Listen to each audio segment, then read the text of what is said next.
Welcome. Welcome to Fearless with Jason Whitlock. I'm Jason Whitlock, your host.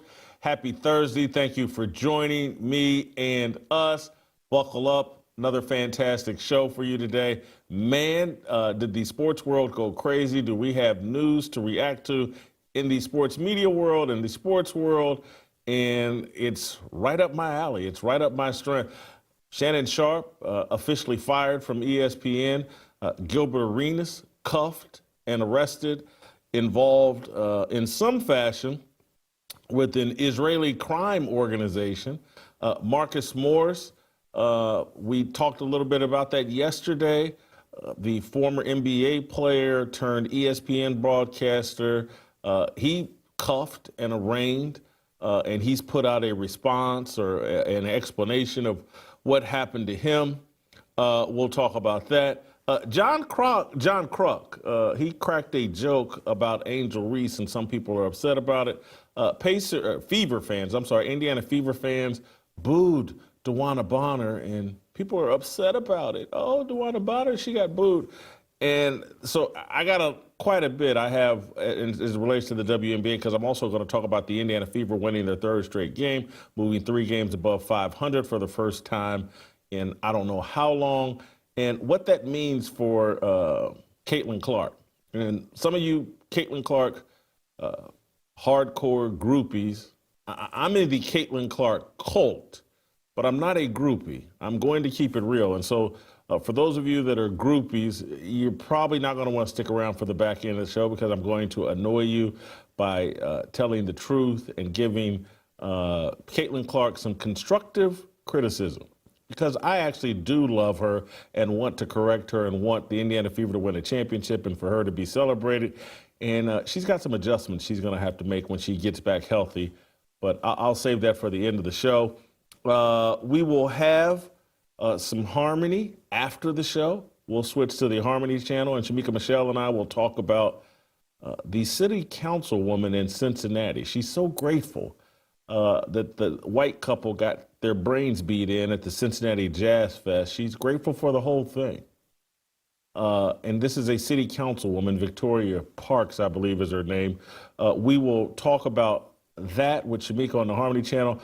So buckle up. Fantastic show. I'm going to get to Shannon Sharpe and what's going on at Disney and Bob Iger and all that off the top of the show. But before I do anything, I want to thank Preborn for making today's show possible. You guys know how we feel about Preborn here. It's the organization that supports our worldview that life begins at conception, and that every child, every baby, whether they're here in America, whether they're in Gaza, wherever they are, all those babies are precious. And Preborn wants to, it not only wants to, it does, it encourages women who are carrying, who are pregnant, who are considering abortion. It encourages them, no. Choose life. Trust me, you'll thank us later. Once this baby gets here, you'll thank us for helping you choose life. And they do that by providing the woman with an ultrasound, introducing that baby's heartbeat to the mother, introducing an image of the baby to the mother while the baby's in the womb. That woman is now twice as likely to choose life. Preborn then comes in with the support that that mother and baby need for up to 2 years of that baby and that mother's life moving forward. It's awesome what Preborn does, and it's awesome how good you will feel knowing that you supported Preborn, and more important, knowing that God feels good about you in that moment when you support Preborn, when you support life, babies in the womb, when you've saved a baby's life. Put a smile on God's face, put a smile on your own face. There's 2 ways to give. Every ultrasound's $28.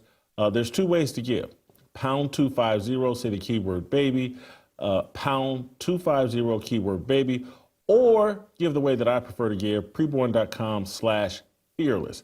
Preborn.com/fearless. Guys, this is part of our mission here at Fearless to support our worldview. Life begins at conception. Support Preborn, please. Thank you. All right, thank you, Preborn. Let's get into today's show. And let's get into the clown car, the Disney clown car that Bob Iger has built. He has built an amazing clown car, and it's filled with, I'm just keeping it real here. I have to do it. You guys know what I do here. Just keeping it real. It's filled with black guys. Black guys that are compromised, black guys that got a little criminal edge to them, black guys that are willing to be buffoonish, black guys that are willing to be feminized, black guys that will jump whenever Bob Iger and Disney tells them to jump. How do you get someone to do that? You have to get someone whose morality is very fungible. You have to get someone who's shady enough and corrupt enough that they'll do anything for money. And no one's better in the sports media space at identifying and cutting deals with former athletes and even someone like Stephen A. Smith, who has a fraudulent background. No one is better at identifying people that can be easily controlled, easily used to promote buffoonery and debauchery, and to stand as symbols that, hey, America, the biggest problem in the world is these ignorant, buffoonish, criminal black people. And so Bob Iger, he knows how to identify those people. He knows how, hey, go look over here at these criminal black people that we're paying millions of dollars. He's basically brought the rap music industry to sports television. This is his gift to American society. He's built an amazing clown car. And the clown car crashed and burned over the last 24, 48 hours, to the point that he had to cut bait and distance himself from one of his favorite clowns, Shannon Sharpe. Shannon Sharpe, it was announced yesterday that ESPN was firing him. And I think it's connected to the reason why it was announced yesterday. Somewhat, it was a good news dump to do it yesterday because Gilbert Arenas, who appears on First Take and who has Gil's Arena, the podcast, has been very popular over YouTube. He recently joined the First Take's Stephen A. Smith clown car that Bob Iger has constructed over with First Take. Gilbert Arenas arrested a federal indictment accusing him of being in collusion with some pretty shady crime figures, including someone heavily involved in an Israeli crime syndicate that Gilbert was involved in staging, hosting, using a home that he was renting or whatever to host high-stakes poker games and other gambling activities. I think it's one count of conspiracy against Gilbert Arenas. So that news broke yesterday, and the day before that, the news broke about Marcus Morris, the longtime NBA player, who between him and his brother, Markieff, his twin brother, they made about $170 million in the NBA. But for some reason, Marcus got crossways with a couple of Las Vegas casinos to the tune of about $250,000 in markers that he took out that he was apparently not planning to pay or wasn't paying. And he got arrested and he got arraigned, put in handcuffs. He got denied bail. And so you have Marcus Morris in trouble with the law, in cuffs. You got Gilbert Arenas in trouble with the law, in cuffs. And Bob Iger and these guys, someone had a meeting and said, hey, man, let's go ahead and announce that we're firing Shannon Sharpe today because, holy cow, we know Whitlock and Bobby Burack over at Outkick, they're going to kill us for hiring all of these clowns and buffoons. Because what happened with Gilbert Arenas, no one's shocked about. No one said, I can't believe Gilbert Arenas involved with an illegal gambling scheme, and he was using a home that he was.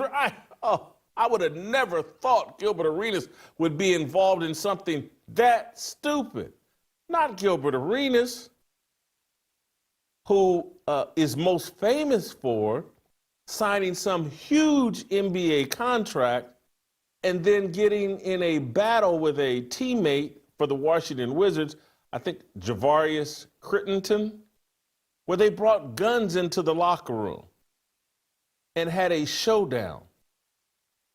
That not that Gilbert Arenas, not that idiot. Oh, not the Gilbert Arenas who was on his podcast.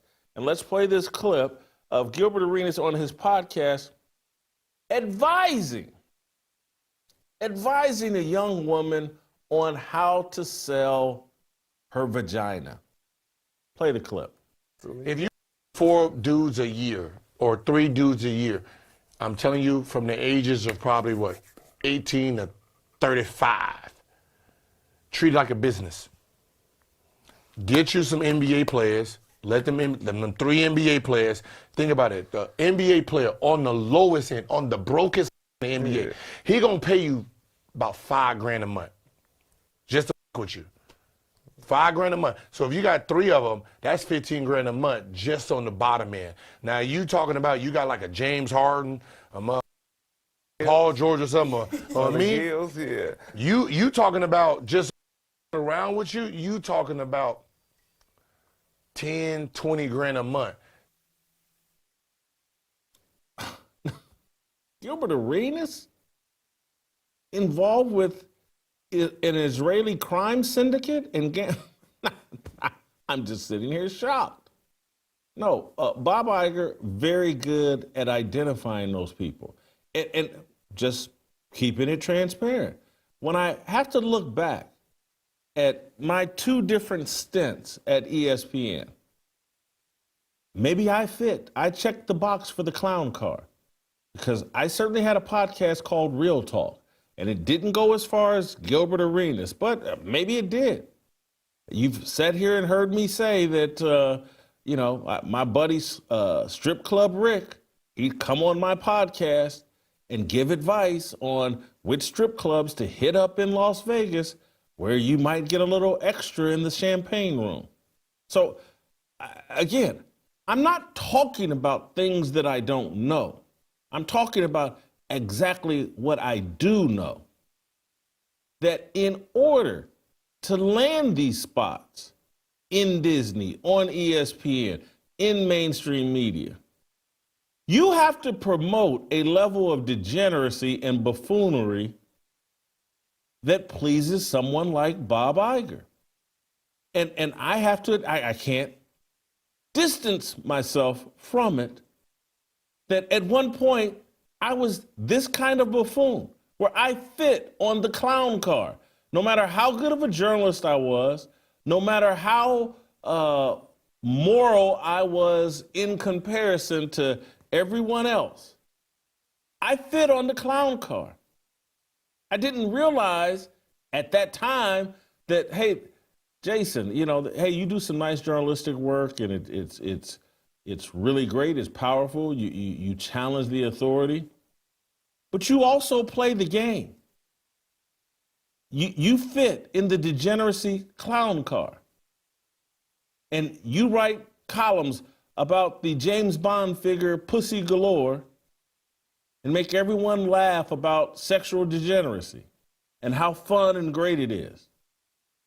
And so I know I'm not speculating here. And as I told you all yesterday about Marcus and Markeith Morris and how we used to stand over top of a craps table at the MGM for hours at a time. Hours. Now, because I don't believe in debt, no one ever had to come looking for me to pay my markers. I have an aversion to debt. I instinctively, long before I'd ever heard of Dave Ramsey and his radio program, I hate debt. I don't want to owe anybody anything, whether it be money, a favor, anything. I don't like debt. And so I didn't have that problem. But I was a degenerate gambler that spent a lot of time in Las Vegas gambling and other things. That's how you meet a strip club Rick. And so Marcus Morris, and I want to read you Marcus Morris's statement. Oh, yeah, okay, I don't need to look for it. Marcus Morris put out a statement, I believe, over Instagram yesterday. Thank God I woke up in my bed this morning. I will address this on camera as well. The word fraud was thrown on my name as if I took something or really wrote a check to a casino in exchange for cash. Did I take out a marker to gamble? Yes. Was this my first time? No. I've been enjoying my off time and doing what I like every year at some point in Vegas at a high level for years, and that's not just gambling. I really thought the amount of money and time I spent there would really have value. So yeah, I took my time to pay back the money that could have been handled on the spot if I had known that I would have been locked up like I was trying to flee or a flight risk. I was just in Vegas, no phone call, visit, or nothing. Actually gambled and had mansions at both casinos. The key word I won't accept is fraud, because this had nothing to do with no money exchange or me not being able to pay something. My character means everything, and my family as well. I hate Vegas. I hate for Vegas to really make me really look like a criminal over a petty couple of hundred, and really made me sit 51 hours over that SHIT. What hurt the most is I really was chained up and sitting in jail for a 24-hour lockdown. Lesson learned. I'm not ducking or hiding from SHIT, and most of you know that about me. Check the stats. Never owed or needed money for anything. So did I go past the time I needed to repay? Yeah, probably did. Did I know they would lock me up? Hell no. I would pay a thing to stay out of jail. Money paid back and lesson learned. Fraud, I can't live with. But I'm not going on every media site to clear anything up. If I didn't have it, I would still be sitting. Also, having a millionaire brother in my corner doesn't hurt either. Y'all be blessed, man. Me and bro will be on a platform sometime soon, not to clear SHIT up, but to explain what took place and what lesson was learned for the young athletes that watch and look up to us. My last thing is FUCK Vegas. To treat me like that was wild. I've gambled on that properties over 10 plus years. We could have handled that mob style before that option. Never been in cuffs or a part of any fraud SHIT in my life, and it's going to stay that way. I don't need PR to do anything for me. This is from me, a man who built his career on morals and character. Never running or ducking from anything.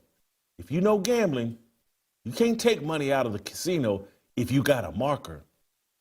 Moral of the story is, Vegas don't care about nothing but they bread, and if and when they feel they will, move forward. Lesson learned. The internet undefeated, we all know that, so have at it for a week or so. I can't win that battle anyway, but I'm not gonna go back and forth with no one over saying I can't pay $300K. Check the stats, it's public info. Fraud is taking money or using money knowing it's not yours or not being used it in the way that it was given for. God knows my purpose. Be blessed.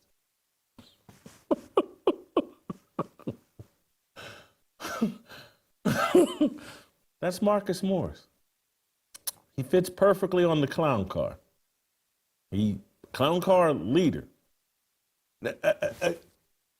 Now, I've already told you, I'm not distancing myself from being an idiot like these two, Gilbert Arenas and Marcus Morris.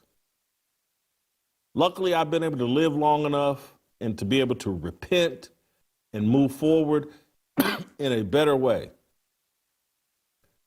Thank you, God, for the time to course correct. These guys got to course correct, because one of the things, gambling out in Las Vegas and doing everything else that Marcus Morris is bragging about doing out in Las Vegas, that's not about morals and character. That's not demonstrating a high morality and high character. It's pleasuring yourself. It's thinking you're above everyone else when you say, yeah, I knew I needed to pay it back, but I was taking my time because I'm Marcus Morris and I'll pay these fools back when I think it's appropriate for me to pay these fools back and not a minute before. I didn't know they could lock me up for taking over a year to pay back $300,000. This is what arrested development looks like. This is why I tell you all constantly, hey man, we got to quit putting these tall people on pedestals and pretending like a tall person that can sink a jump shot, block a pass rushing defensive end, catch touchdown passes in the end zone. Just because they're tall and athletic, and just because they have a bunch of money, doesn't mean they have a brain, doesn't mean they're smarter than you. Just like I pointed out yesterday with Tom Brady, a tall person, 6'5", tremendous quarterback, won 7 Super Bowls. Hats off to him. He has arrested development. Made too much money. He's been celebrated for too long. He's been comfortable with people celebrating him and thinking this is what they're supposed to do. I won 7 Super Bowls. I'm known as the greatest quarterback of all time. I've done nothing of any real significance, but I played football and I was a quarterback, and people should worship me, and I should hand out these pearls of wisdom because I'm tall and was a good quarterback. At some point, you got to grow out of that. And this is my problem with most people, whether they're athletes or not, whether they're famous or not. We all struggle with humility. And this goes Christians as well. We get so full of ourselves that I don't understand the process for believers and Christians. Like, you read the Bible and it's a constant reminder to me of how dumb I am. I get humbled virtually every time I read the Bible. Because all I do is just say, I'm basically retarded. That's the constant reminder that I get. It's like, and I don't understand people that don't have that experience.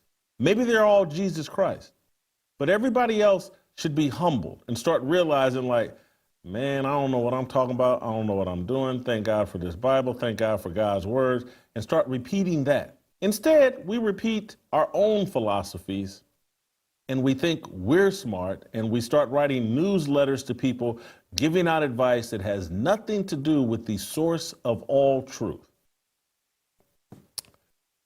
But enough about Tom Brady.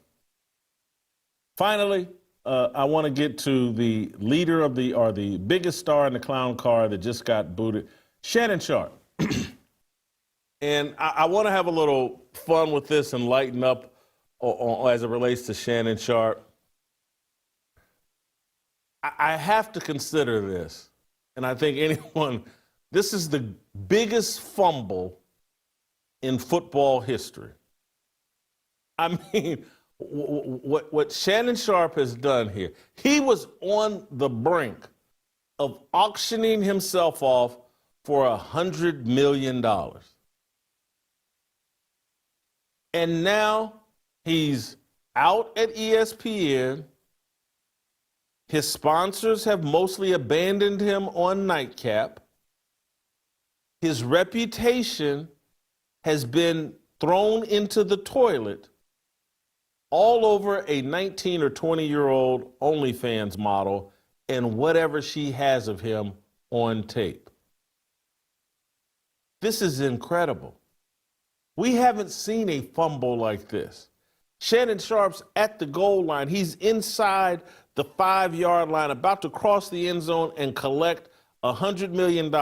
He's just, in Monopoly, he's got one of them cards that you pull that says advance to go, or, takes you all the way around the board, and you hit the jackpot. $100 million.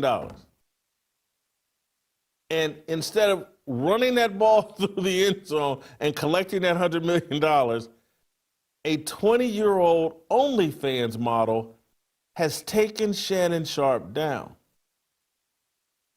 What a fumble. If Keith Jackson were here, whoa, Nelly, fumble. That's what just happened to Shannon Sharpe. His reputation's in the toilet. Advertisers are running away from him.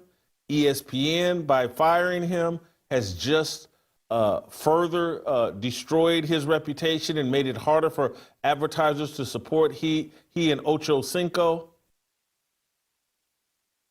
He's allegedly had to cut this woman a $20+ million check to make her go away.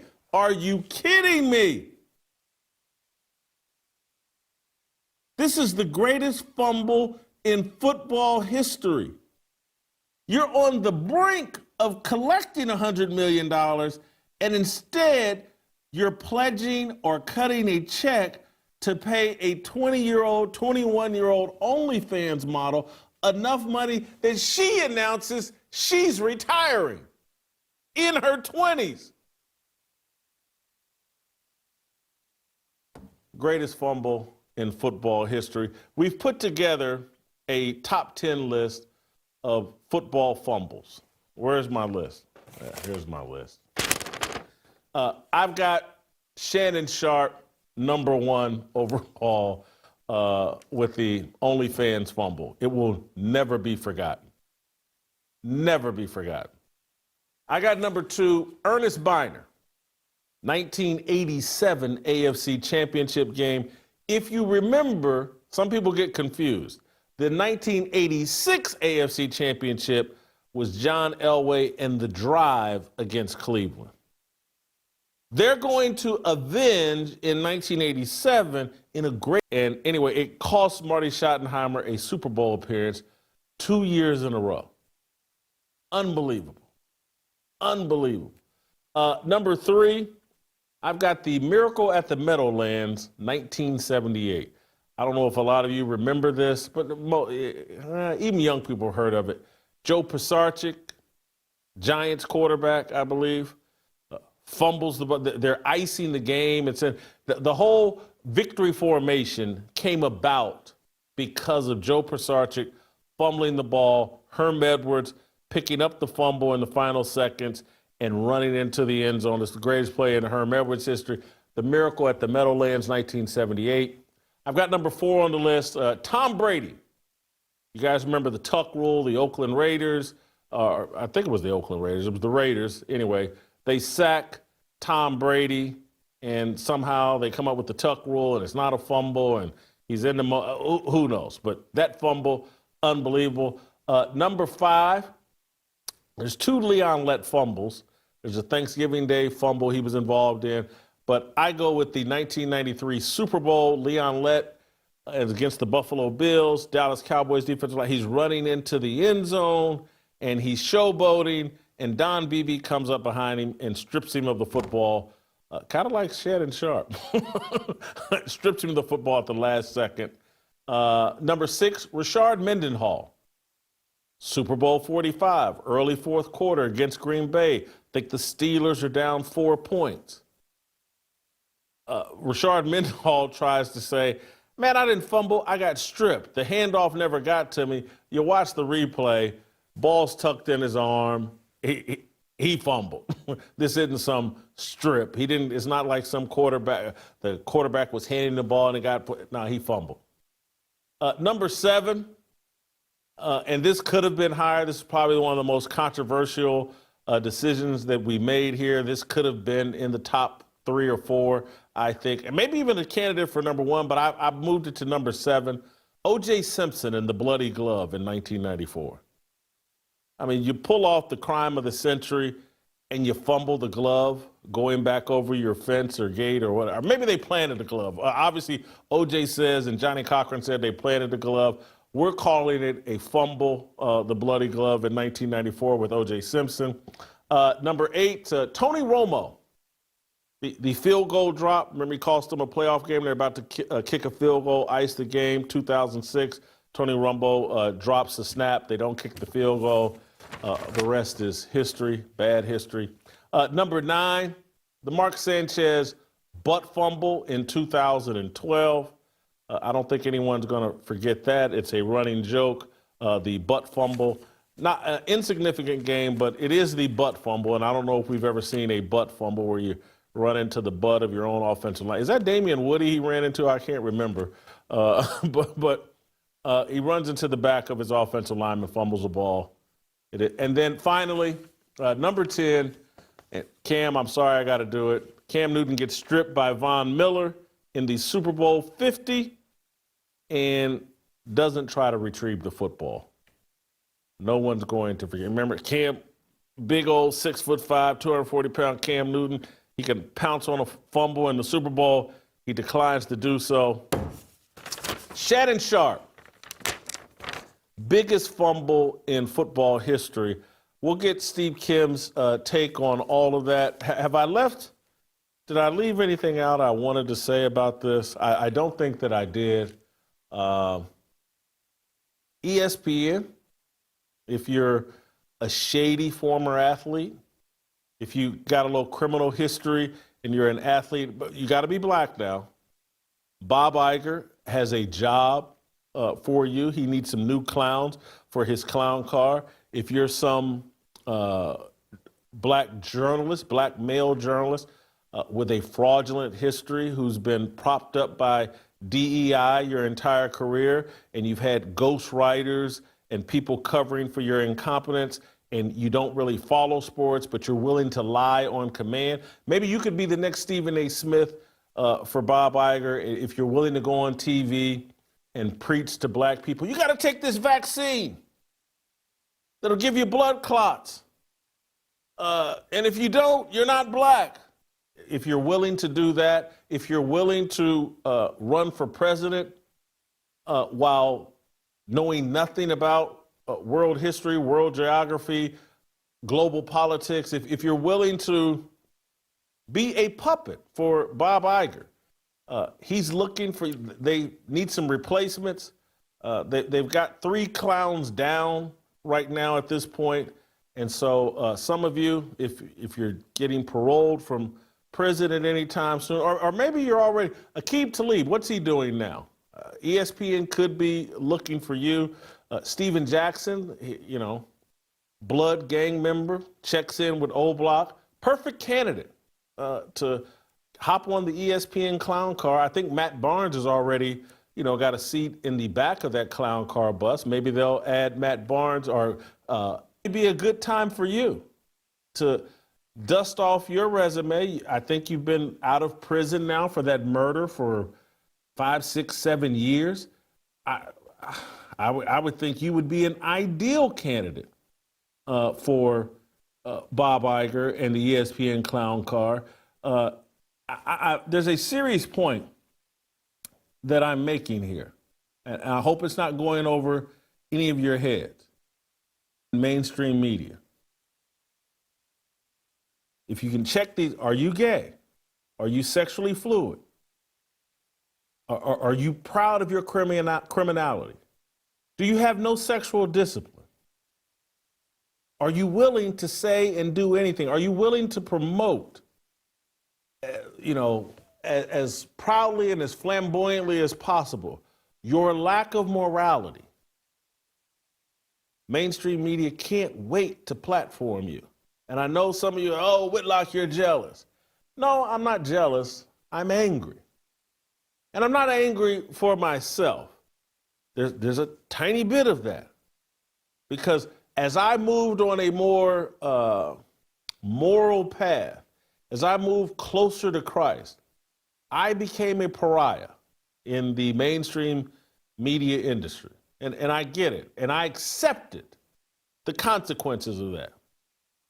What I'm really angry about and what I'm really arguing for is you men out there that have sons and even daughters, but you men out there that have sons, this is the world we're leaving them.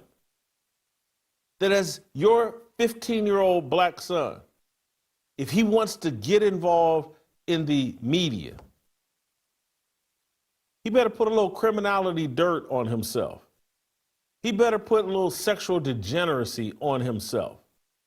He needs to be willing to go on television. I stand with the transgenders and the LGBTQ. I want all of you vaxxed and boosted and wearing a mask. He needs to be willing to sell out. He needs to be willing to participate in the bamboozled project. He needs to put on Bob Iger's puppet strings, and it's not just Bob Iger, but it's that whole industry in TV. You got to be gay and degenerate and criminal and ghetto and immoral and illogical and incompetent. That's the world we're leaving young people. You got to be a dummy and an idiot and willing to participate in a marketing campaign that says all of America's problems is this ignorant black man. Yeah, so I'm angry about it. And I'm going to call it out. And people are going to hate me. And I'm going to deal with a headwind wherever I go. And this, I'm not playing a victim here. I'm not making excuses. But yes, I face a headwind because people like Bob Iger hate me. And they should, because I hate them. Steve Kim, just around the corner. Before we get to Steve Kim, I want to talk to you guys about another group, another product that I love, not just because their products work, but that is certainly why I love them, but also because they support me and what I just told you for the last 35 minutes.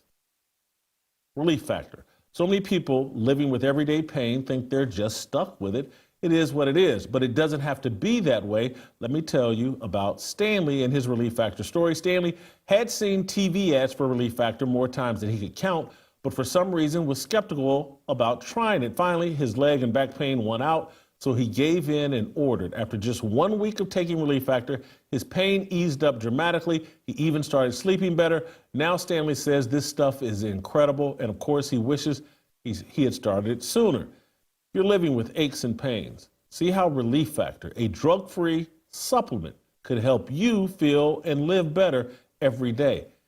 They're 3 quick start. It's just $19.95, $20. You got a chance to relieve that pain. In a few weeks or even a few days, feel the difference Relief Factor can make. Don't feel stuck living with pain. Visit relieffactor.com or call 1-800-4-RELIEF. That's 1-800-4-RELIEF. Steve Kim, next.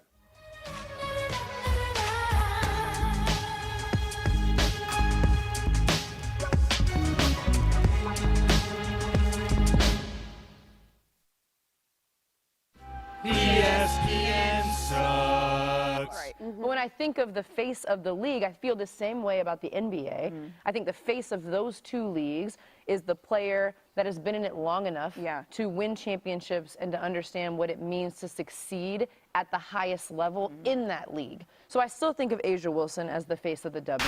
What is the non-negotiable in your mind for this new CBA deal? The team revenue, the revenue shares, that's really important for us. We deserve it. All right. Well, again, we hope it gets a little bit more competitive because like a girls trip to Cancun right now, there's no game. It's a 22-point game. $71 million lands in your bank account right now. What's the first thing you're doing? You ready? 3, 2, 1. Retire. Y'all don't see me. We all said quit. Hey, come back. And that's why ESPN sucks. Yeah, 모두 다 빨리 박수 쳐 기다리지 말고 서둘러 Reason that I'm back is to feed you raps I see that you are 배불러 So Steve Kim, tough day for ESPN yesterday. Steve Kim fired. Gilbert Arenas in cuffs, Marcus Morris with his statements. Your reaction to the firing of Shannon Sharpe? Surprised or what? I actually am surprised. Yeah, because I've said from the beginning, this too shall pass, except it didn't. And I thought it was interesting that Shannon Sharpe did a video kind of apologizing to his brother for, kind of overshadowing his Hall of Fame induction, which is long overdue. My view is this, based on the standards that have been set for certain people, and you talk about it. I thought Bob Iger and the rest of that management would say, okay, hold on. Let's wait a little bit. We treat certain people a little bit differently. There's rules for certain people that don't exist for others. I would have thought they would have just said nothing, let the storm pass, and then let's say within a month or two, business as usual. I want to play Shannon Sharpe's apology, mostly to his brother, and him saying that on Monday he'll address his firing and maybe even talk a little bit about his settlement with the OnlyFans model. Let's play shot number one. To get started, obviously, I'm sure everybody's heard the news by now that I will not be returning to ESPN. I found out this information a little earlier in the week, and really the only thing that I really ask is, like, guys, could we wait until Monday? My brother's going into the Pro Football Hall of Fame. I really wanted it to be about him, and I wanted it to be about my family. I know this coming out will overshadow everything that he's worked his entire life for. And unfortunately, it didn't happen that way. And so as I told him, as I profusely apologized to him earlier today, he said, bro, stop apologizing. You don't have to apologize. I'm your big bro. I'm going to love you regardless. We all make mistakes. And he says, bro, I love you. So I'm done with this. You're done with it too. Move on. And I really enjoyed my time at ESPN. It gave me an opportunity to bring my audience that saw me really just grow. They saw me, Lakers in 5, and they saw me say all these analogies that my grandparents gave me, and I was able to bring that to ESPN. So I'm very, very grateful for that. But I just wished, of all things, like I said, hey, they did what they felt they needed to do, and I'm at peace with that. But I just wish, guys, this thing could have waited until Monday, because I hate the fact that I'm overshadowing my brother, the first two brothers in the Pro Football Hall of Fame, and this is what the headline's going to be for the next couple of days. So, bro, again, I know you told me this, I don't have to apologize, but I'm going to do it one final time tonight, and I won't apologize again. I'm sorry that I upstaged you in this manner. That was never my intent. You've been my hero. You've been my role model from as long as I can remember. And I apologize, and I thank all my fans for supporting me when I was at ESPN and every place that I've been, be it Club Shay Shay, Nightcap, Undisputed, ESPN. Thank you guys for your support. Listening to Shannon there, Steve, I think perhaps he was told on Tuesday we're doing this, or maybe on Monday, and he asked ESPN, hey, could we wait a week and just announce it next week after my brother goes into the Hall of Fame? And ESPN said, agreed to that, and then backtracked. It was like, well, man, we got this Gilbert Arenas news. We got this Marcus Morris news. Let's just dump all this stuff at the same time and actually get some cover from dumping Shannon by doing this. And so they probably conveniently and maybe even appropriately said, nah, we got enough bad news going on. Let's dump it all at once and move on. One of the great summer rituals that I have is watching Hard Knocks on HBO. I've literally watched every episode. I'm sure you've watched a lot, Jason. And when it's time for cut down day, players don't get to say, hey, guys, can we do this like maybe next week? No. As soon as they say the coach wants to see you, bring your iPad. The Turk comes knocking at the door, and you pack your bags and leave. Watching that statement again, Jason, it got me thinking. That statement actually reminded me that Sterling Sharpe's going into the Hall of Fame. In fact, I had forgotten tonight there's football. Preseason football, but it's still football on Thursday, and I'll be watching the Lions and Chargers, whatever versions they are at this moment. And then I think the speeches are on Saturday. Ironically, this actually reminds me that his brother's going into the Hall of Fame. And it's one of my favorite Saturdays of the year, Jason, because when I hear those speeches, we hear something from athletes that we don't hear enough of. You know what that is? Gratitude. And I look forward to every single speech. And when Sterling Sharpe is speaking about his journey to Canton, honestly, the last thing I'll be thinking about is his brother. You're wrong. Really? Because, trust me, Shannon Sharpe is going to introduce his brother, and that's what Shannon Sharpe is upset about. He's going to introduce his brother, and people will be distracted and thinking about, oh, yeah, Sterling Sharpe and his clown brother and the OnlyFans model. Shannon Sharpe's going to be front and center and a distraction for his brother's Hall of Fame induction. And the other thing that ran across my mind listening to that, Shannon Sharpe is a talented broadcaster and communicator and can be very likable and could be a force for good. And that's when I liked what he said there. Wasn't about himself, took no shots at ESPN, even acknowledged to some degree, hey, I made a mistake and, shit was a bit vulnerable. His brother, say, hey, man, I love you regardless, blah, blah, blah. That's a very likable version of Shannon Sharpe. And it's just a reminder, if he could get some sort of sexual discipline, get his demons under control as it relates to the way he engages with women, threatens women. The guy could have been super successful, but instead, and obviously he's killed no one, but instead, this is like a different version of O.J. Simpson. As far as we know, a less violent version of O.J. Simpson in terms, had it all, had a great broadcasting career, but couldn't control himself sexually and with women, and burned up his entire career. All right, I'll give you this comparison. They were both brought down because of a white woman. All right, I'll give you that. Everything else seems a little bit over the top. But Jason, speaking of hard knocks, if you go back Hold for 1 second, Steve. Hold for 1 second. Hold for 1 second. Just go check the allegations. I'm not saying they're true, but there's a laundry list of allegations that cost him at CBS Sports and played a role at Fox Sports as well. Go ahead, continue. Okay, but again, I still don't think there was anyone dead. But anyway, if you go back to the summer of 2001, that was the first season of HBO's Hard Knocks. They focused on the defending champions, Baltimore Ravens. And I remember watching that and going through a lot of the media interactions of Shannon Sharpe. You always thought this guy's going to have another career outside of football in broadcasting. Like, this guy gets it. He's bright. He's funny. He's articulate. All that stuff that you talk about.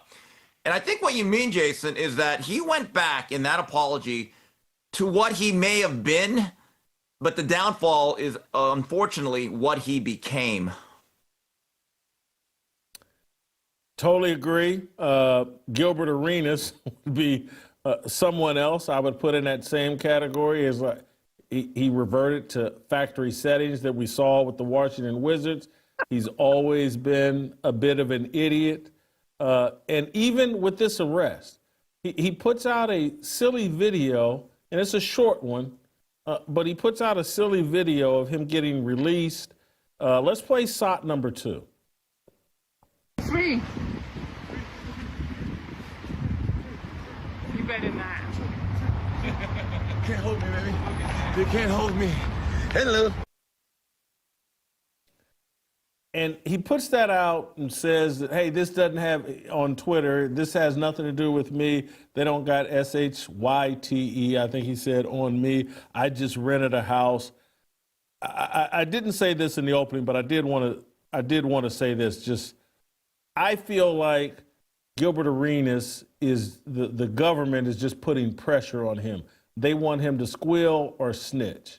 And so they put this one conspiracy charge on him. And, by even putting out this video the way that he did, it's like, this dude is stupid because he's involved with allegedly, it seems like some serious organized crime elements, and you're putting yourself on video celebrating your release and then telling everybody, they ain't got nothing on me. And these organized crime people are looking at this video and saying, oh, this dude snitched. He went in there and cooperated. That's why he's out so quick, and that's why he's celebrating. Gilbert Arenas just isn't smart and never has been. Talented, but not smart. He seems to be the perpetual class clown, and I don't know if you saw the Netflix special on his incident with Javaris Crittenden. And, you know, watching that, I always got the sense that Javaris was this young man who just wanted to make a living. And Jason, I'm sure you've seen guys in the locker room, we've had teammates. They're funny, and they're good to be around for about 15 minutes. Around the 20th minute, you're thinking to yourself, all right, I got to either get out of here or I hope this guy has something to do, because it gets to be too much, right? That's what Gilbert Arenas is. He's the guy that sticks around too much, doesn't know when to end things, doesn't know when to get serious. The other question I have is that, and I didn't read the whole report, but isn't being an accessory a crime? Isn't just like renting something that's used for a criminal operation, that in itself, and again, we're not saying he ran the craps table. But I think that you talk about reverting to factory settings.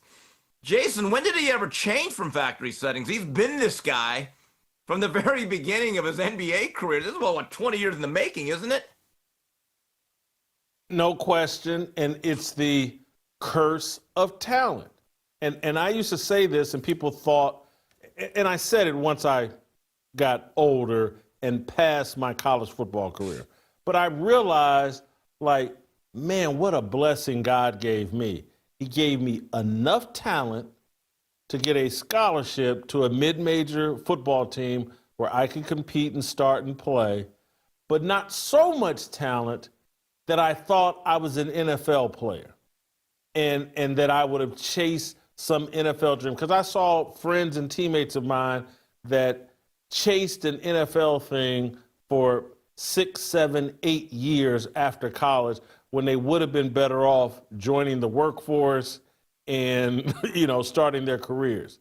And so I'm like, man, I used to, when I was 10, 11, 12 years old, I used to pray, God, and my grandmother would just ask God for what you want. And I wanted to be 6'2" because I knew I needed to be about 6'2" to be an offensive lineman in the NFL. And I'm like, God clearly knew better. It's like, I'm going to give you enough time to get a scholarship. But Jason, if you got into the NFL, I think I would have had the same arrested development as a lot of these guys that I complain about. And I would have been a big idiot and I would have been in big trouble like these guys are. And so I just think these people that we're putting on pedestals, all these tall athletes that won the genetics lottery, we haven't factored in what that does to their intellectual development, and it retards it. And that's what I look at when I see a Gilbert Arenas, and I look at people like Bob Iger and the mainstream media. Hey, let's keep putting these tall idiots on TV and let them lead the discussion. We don't need journalists anymore. Let's just put all the athletes on TV and let's dumb down the conversation. On their podcast, they're profane, they drop the N-word. Virtually none of they have no command of even their own sports history, let alone the rest of the world. Anyway, Gilbert Arenas, Shannon Sharpe, Marcus Morris, bad day for ESPN, but they'll be replaced with, again, like I said, I think Ray Caruth is auditioning for First Take to. Oh, Steve, I didn't, before I move on, could we put my top 10 list of biggest football fumbles up? I need Steve's evaluation of my top 10 fumbles in football history. You missed one of the most historically important fumbles. And by the way, Cam, that was a blindside hit. Little bit of a cheap shot. He fumbled. All right, he got stripped of the ball by Von Miller. Anyway, it's your list. When he goes off on you like he did Gilly, fine. Just I warned you. But Cam, I'm defending you here, my guy. All right, couple things. one of the most historically important fumbles, and it was one of the greatest fumbles of my life because as a LA Ram fan, before they moved in 1994, I was a diehard fan who got tortured by the Niners. So in 1990, the Niners, those dreaded, hated Niners, were on the verge of going for a three-peat, which would have ruined my childhood. They're up late in the game. Remember this, Jason? Inside give to Roger Craig, just running out the clock, and then Eric Howard knocks the ball away, falls into the hands of Lawrence Taylor, and the rest is history. Good job, Eric Howard. Way to go, Giants. That's an important fumble. Other one, couple bad ones.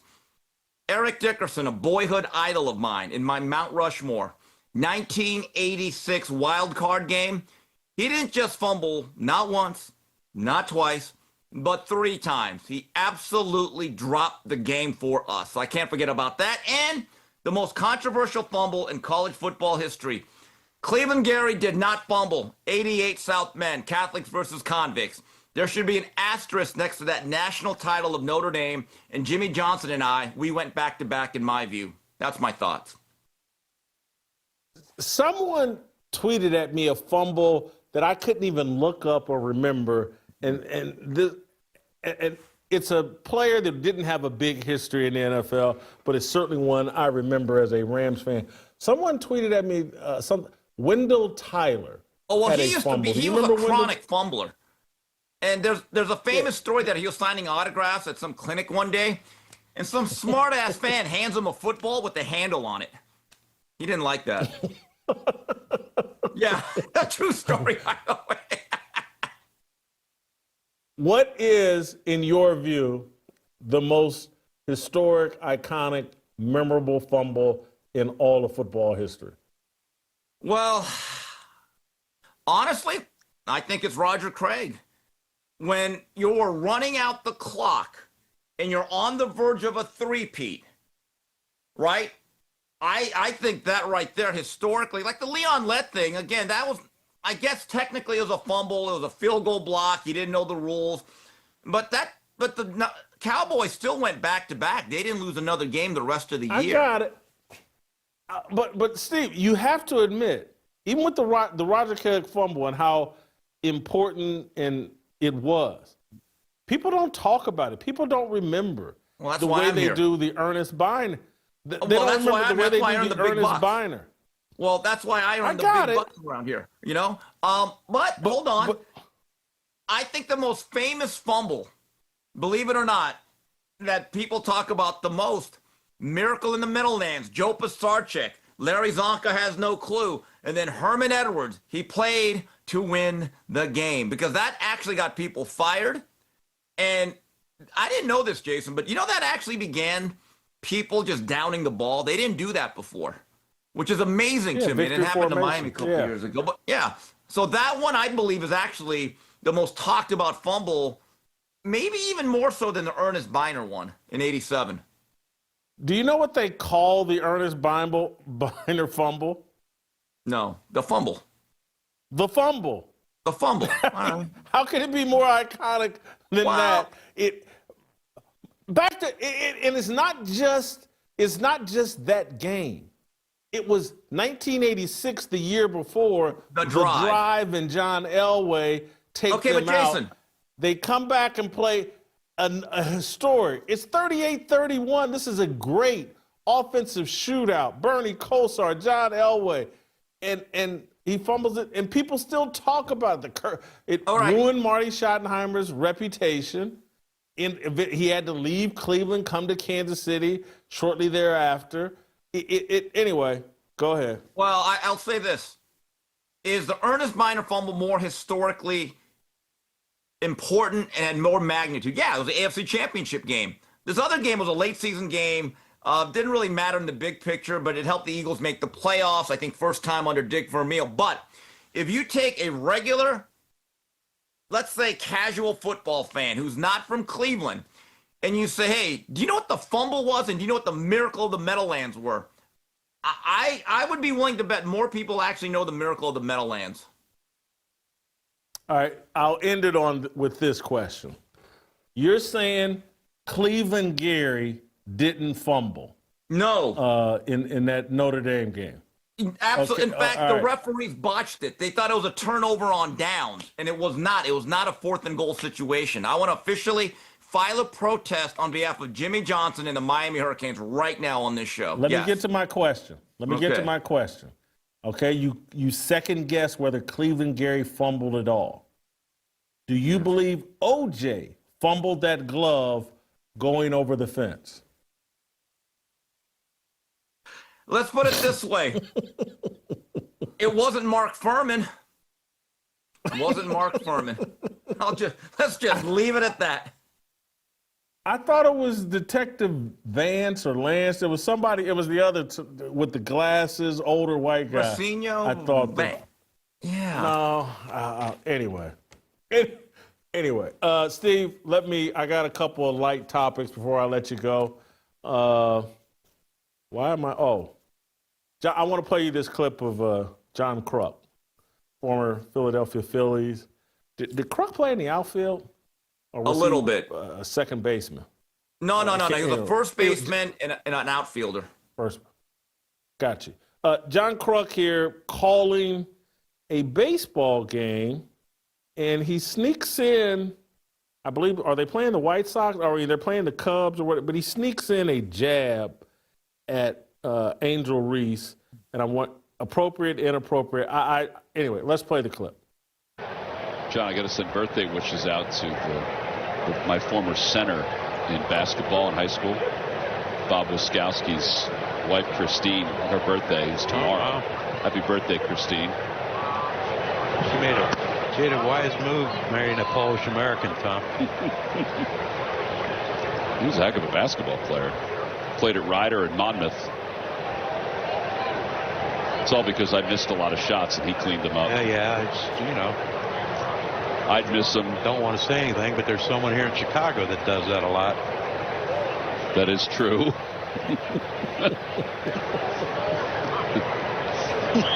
Well, she gets her points. She gets her rebounds, too. 2 and 1. We'll be getting some tweets about that, I'm sure. The reason I'm asking you this, you know, we have this special needs producer here that's somewhere on the spectrum, John Hadley. He actually called me and said John Kruk was out of bounds here. And, you know, I tend to overlook most things Hadley says. He's special needs, and, you know, we're doing him a favor by allowing him to work here. I just kind of overlook it. But do you think John Kruk crossed the line here with the Angel Reese joke? I don't see why. I hope he does not go Joey Swole and apologize. You know, anytime I say something that other people deem offensive or don't like, I think there's 2 words you got to say again. Yeah, and if you don't like it, that's fine. There's somewhere around the world in society, at a certain point in time, people believe that everything you say has to be in alignment with me. It's the most pretentious, selfish thing that has happened in the last 20 years, I believe, when it comes to societal discourse and conversation. It's a joke. It was a throwaway line. I know people are going to make this into more than what it is. I just hope John Kruk says, look, I said what I said, and a favorite phrase of mine, if you're offended, you're offended. Yeah, I don't think he did anything wrong. I don't think this is something they planned out. I just think it came up in natural conversation. It's locker room type talk. Here's a Philadelphia Phillies great calling the games, got a little bit of personality. It's the kind of thing Charles Barkley would say, and everybody would just laugh out loud and think, oh, man, Barkley's crazy. And that's who John Kruk is trying to be as a baseball broadcaster and commentator. And it's not that he's taken a lot of backlash, but he's taken some. And I don't think he's crossed any line here. Put your big girl pants on, pay us what you owe us. Well, this is what goes along with being a high-profile, discussed athlete. People are going to take little jokes at you, harmless jokes. If we can't joke about her missing layups and getting rebounds, I don't get it. Steve, I got one more WNBA-related topic for you that's kind of in the same lane. Last night, the Indiana Fever played the Phoenix Mercury. And at the start of the season, the Fever, in their big offseason acquisition, picked up a 3 or 4-time WNBA All-Star, second leading scorer in WNBA history, DeWanna Bonner. She played 4, 5, 6 games, then left the team mysteriously, saying she had some sort of personal problem. And she played terrible in the 4 or 5 games she played, then left the team. She got benched, left the team, no explanation for 4 or 5 games, then basically demanded a trade so she could go play with her wife, Partner, that plays for significant Phoenix, other. Aaliyah Thomas, significant other. And so Phoenix comes to Indiana, and Indiana Fever fans boo her virtually every time she touches the ball. I think we got a little short clip. Let's play shot 5 of the Indiana Fever fans booing DeWanna Bonner. Foul on Sophie Cunningham. That is her first team second. Coming in for Phoenix number 14, DeWanna Bonner.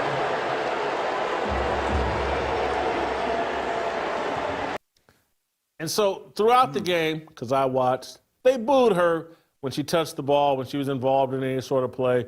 Her partner, wife, starts telling the fans, bring it on, bring it on. At one point, you can see Alyssa Thomas on the sidelines yelling and screaming at the fans. They hate Indiana Fever fans. We're all racist, Indiana, blah, blah, all that garbage.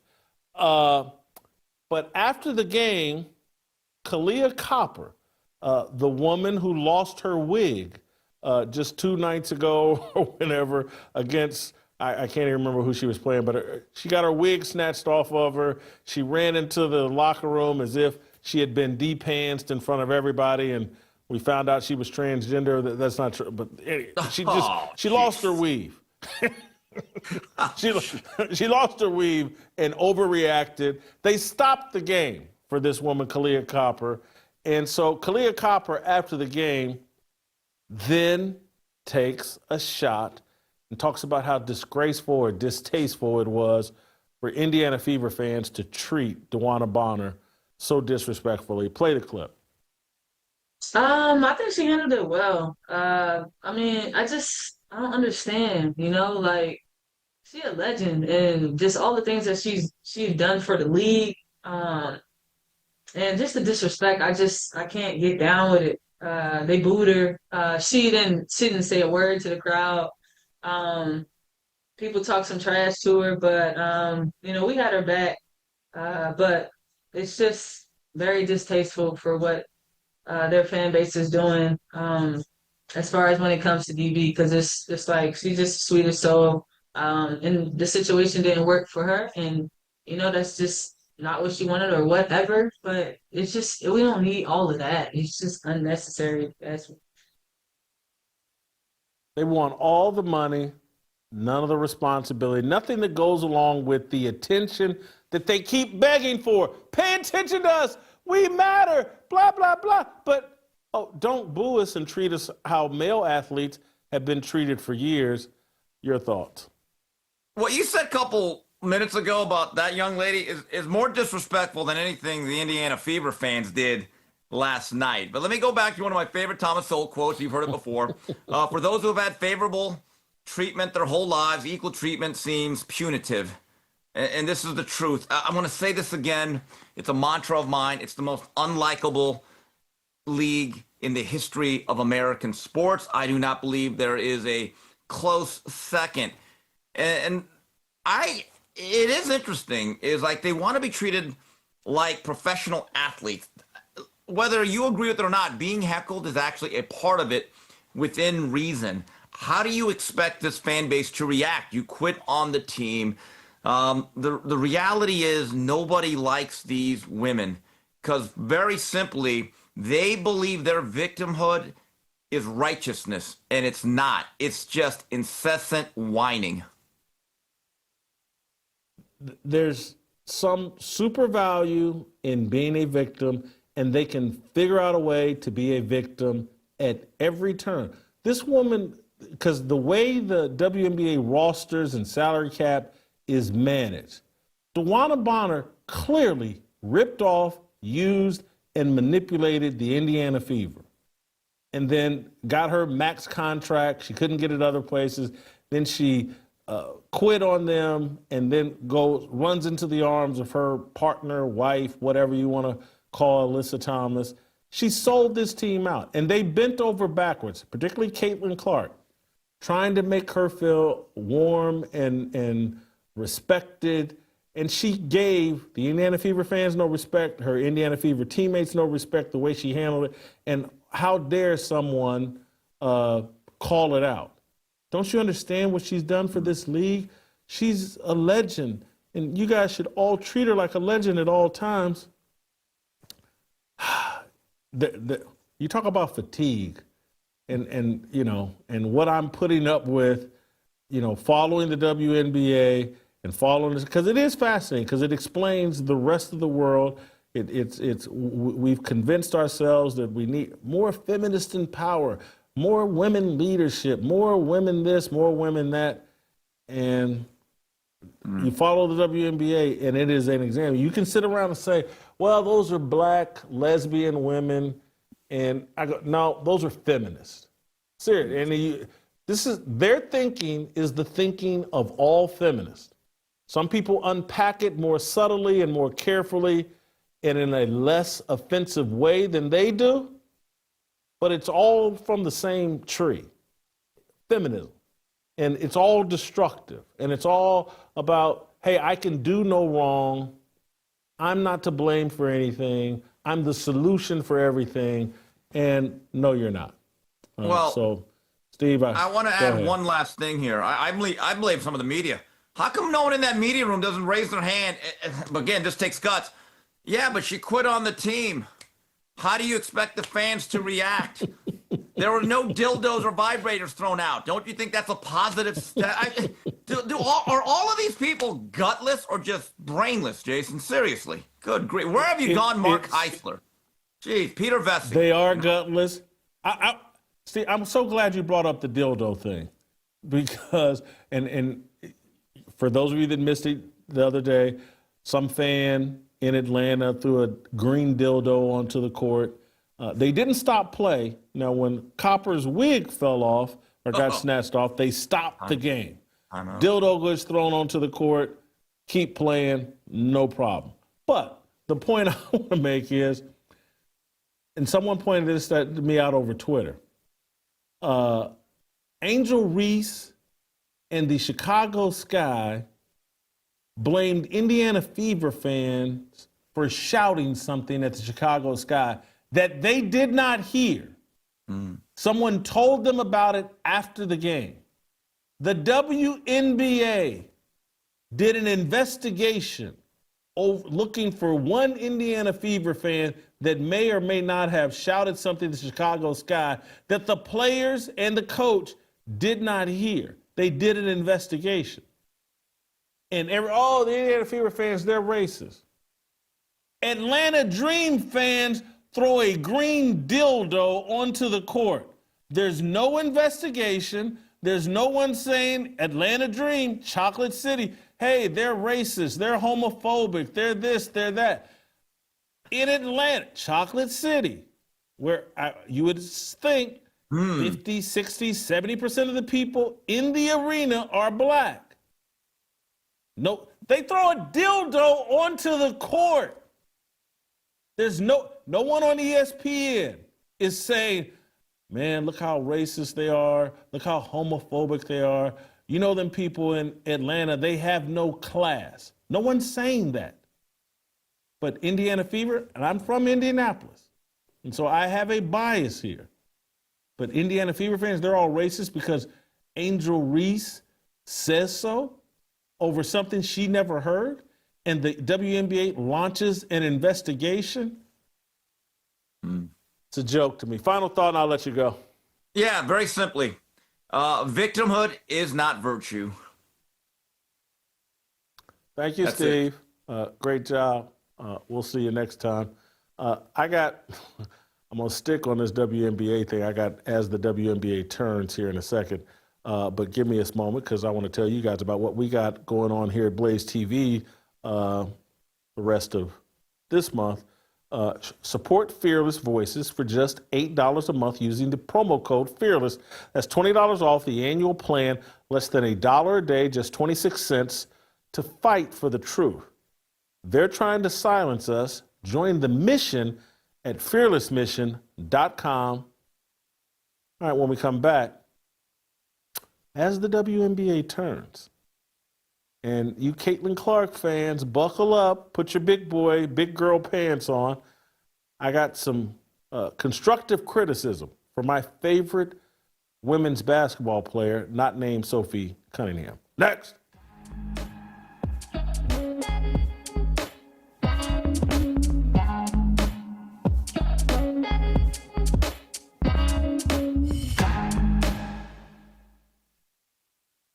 They stopped the game for a weave.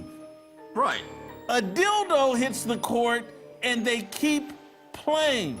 Yeah, Make but it hold make on. You could sense. slip on a weave. It's like a banana peel. You could jump over that other thing. There's a lot of jumping. That's fine. By the way, I heard next Thursday night, Sparks are having vibrator night. It's gonna be big, big. All right, I'm in enough trouble. Thank you, Steve. Good job, as always. Steve, we'll let you go. You guys in the comments and the chat via email, help me understand. How do you throw a weave fall into the court, game stops, people get arrested, escorted out of the arena, dildo, nothing. Everyone just keeps playing and, nothing. Makes no sense to me. As the WNBA turns, starring Caitlin Clark, Angel Reese, Asia Wilson, and other angry feminists. Brought to you by George Soros, Adam Silver, Kathy Engelbert, and the Global Elite. All right, time to get into a deep dive on the WNBA. I know we were talking about it earlier, but I got more I need to unpack. Caitlin Clark, let's start here. She can save the WNBA. Caitlin Clark, she can help the Indiana Fever win a title. Do you understand the difference? She can save the WNBA and make the WNBA relevant and move towards profitability. She can help the Indiana Fever win a WNBA title. My point is, the WNBA needs Caitlin Clark more than the Indiana Fever do. Those are facts. Those are facts. The Indiana Fever won their third straight game last night. They beat the Phoenix Mercury, who I believe came into that game 16-10, perhaps the third seed overall in the WNBA. They've got an MVP candidate in Alyssa Thomas. And this is another high-quality victory for the Indiana Fever. Probably their second best victory this season. They beat the Minnesota Lynx earlier in this season. Minnesota Lynx, best record in the WNBA by far. They beat them in the Commissioner's Cup without Caitlin Clark. Now they beat the Phoenix Mercury without Caitlin Clark. The only victory that I would put on the same level as these victories is them beating the New York Liberty. The New York Liberty, I believe that they beat, didn't have Jonquel Jones, their 6'5" center that can hit three-pointers, and I believe is the key ingredient. Sabrina Ionescu or Breanna Stewart may be better players than Jonquel Jones, but Jonquel Jones is such a matchup problem. She's the engine and the key to that New York Liberty team.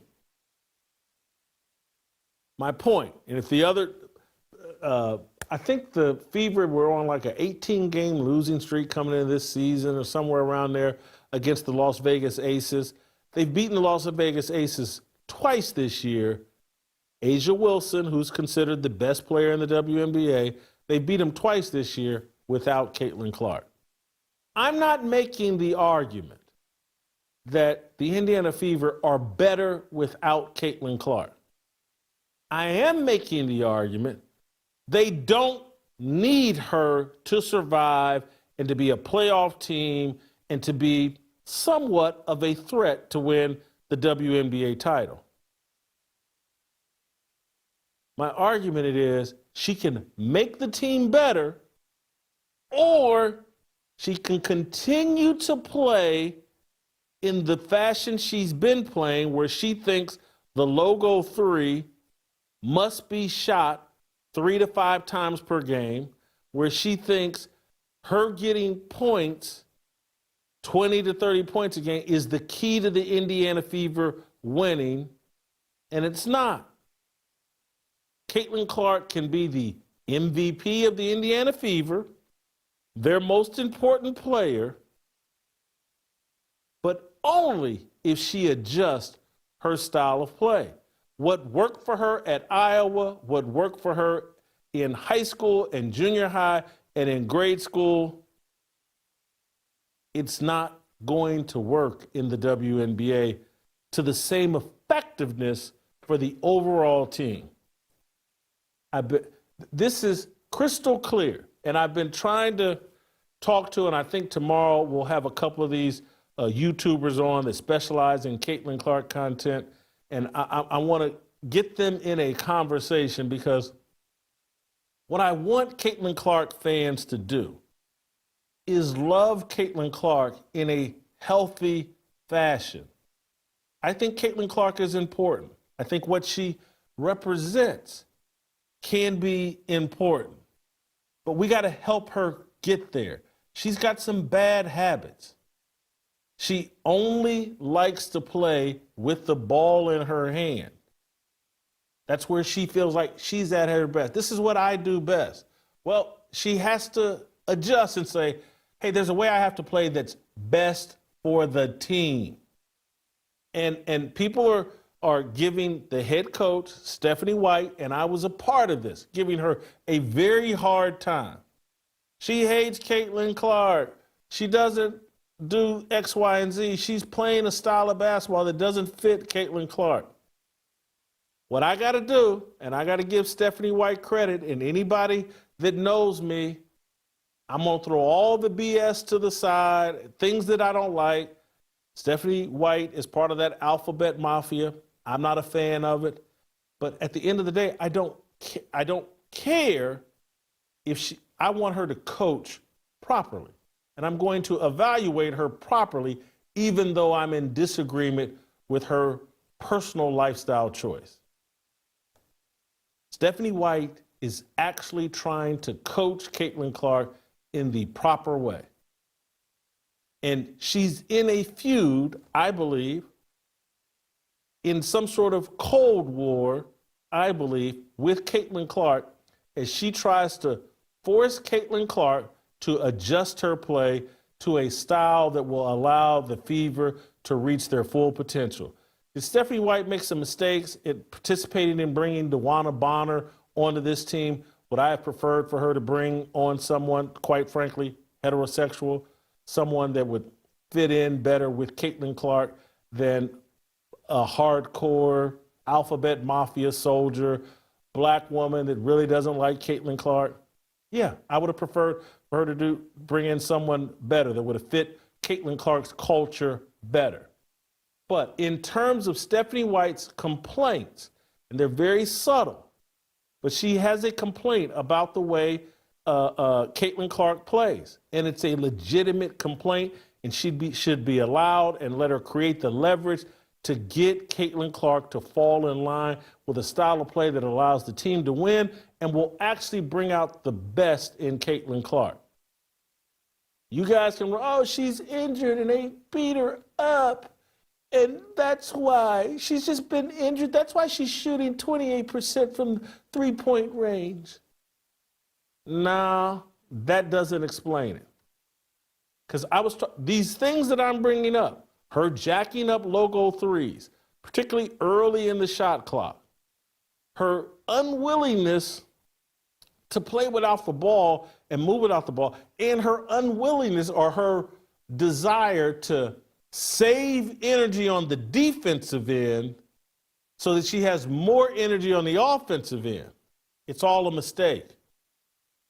She can back off as an offensive player because they have Kelsey Mitchell who can get a bucket. They have Aaliyah Boston who can get a bucket.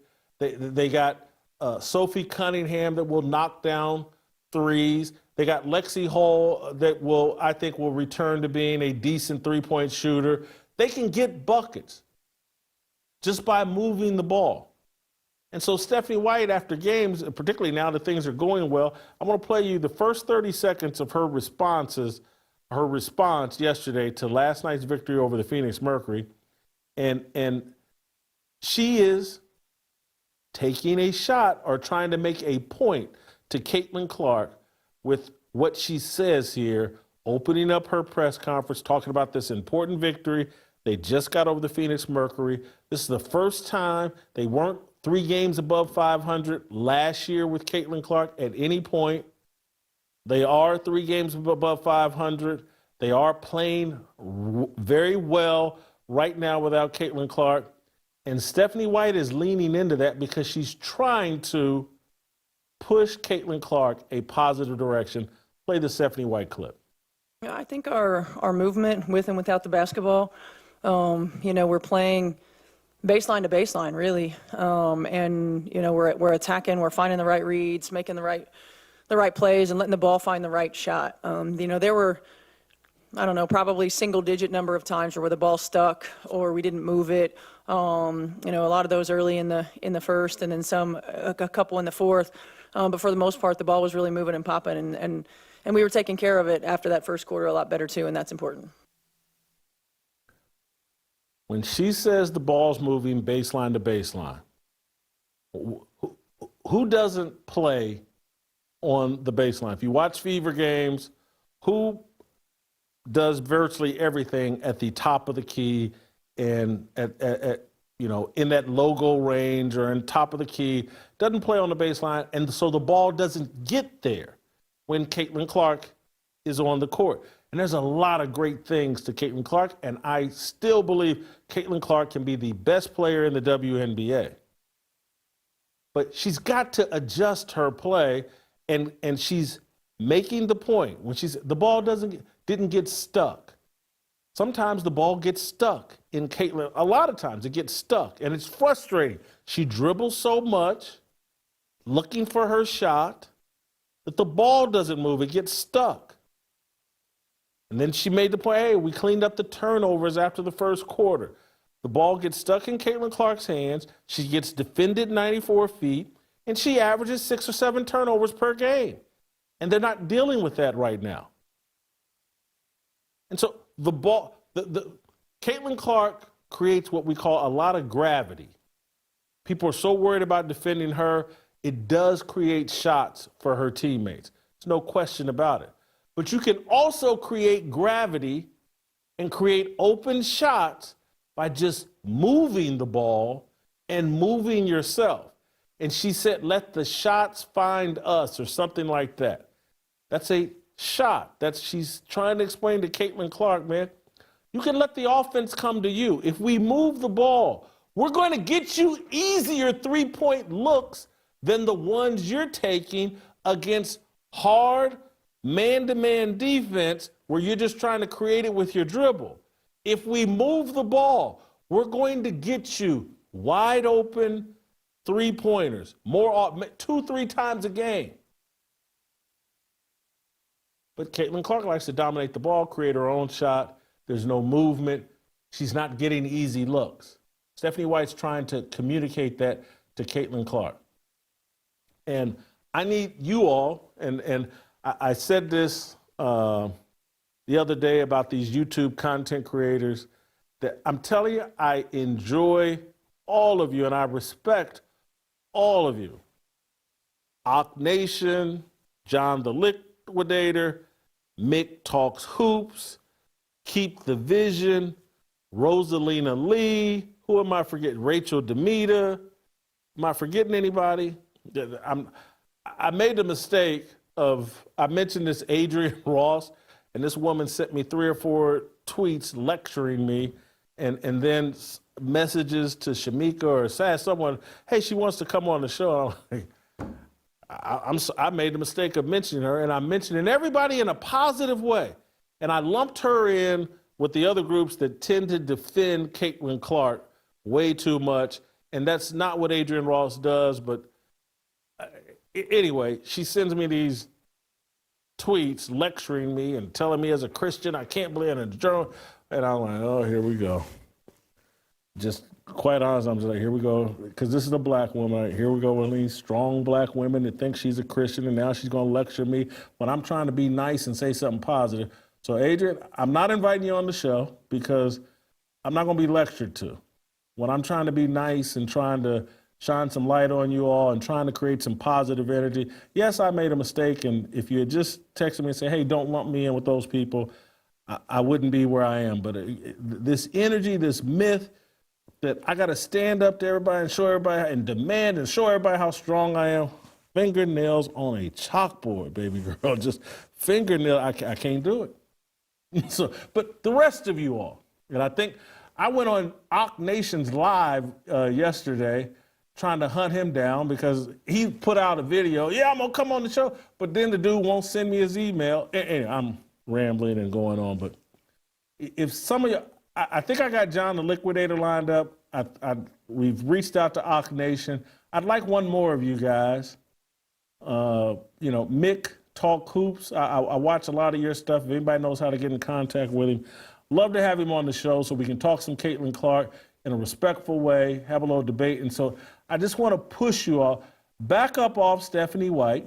Back off Kelsey Mitchell. Back off all of these. And let's help Caitlin Clark realize that I hope she realizes it's the WNBA. The way she's getting defended, she's going to have to make some adjustments. Moving without the basketball, making sure she's sound on the defensive end and not resting on the defensive end, because I'm going to make it up, because when we get to the other end, I'm going to drain a logo 3. Because their defense is powering their offense. They put Lexi Hole into the game last night, and the whole game changed with her defensive energy. And the whole team's playing great defense. For those of you that hate my WNBA conversation, you're going to have to put up with it at the end of the shows, because I'm fascinated by the WNBA. This Caitlin Clark topic is fascinating to me and interesting and compelling, and it's all part of a bigger narrative about what happens when you develop some Christian, Catholic little girl, little boy, and then we dump them into a very secular culture, a very feminist LGBT culture. And then they get their defenses up, and there's no, because if we don't give Caitlin Clark constructive criticism, they're going to keep pounding her, and they're going to eventually turn her out. And I say that in all seriousness. And that's why we have to give her some constructive criticism and help her understand what she needs to do, or she's going to get turned out by this league.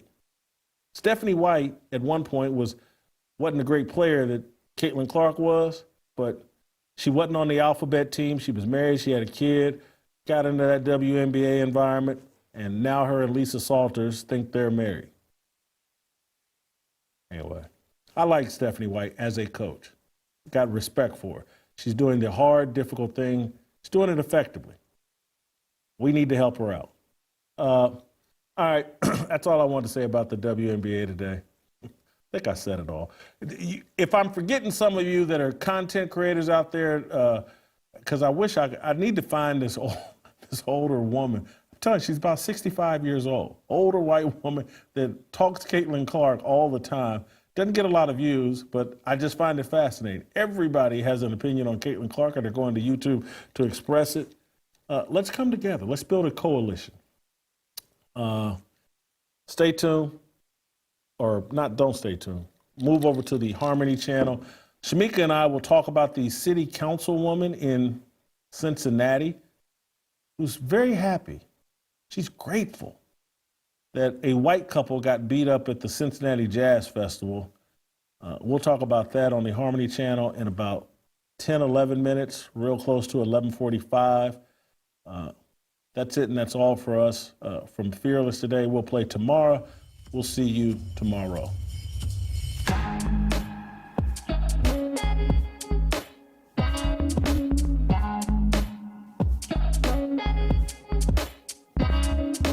Waiting for the countdown, coming off the breakdown, standing in line for freedom. Looking for a breakout, feeling like a standoff, nothing in life like freedom. Came like a fighter, striking like a ladder, making all those moves for freedom.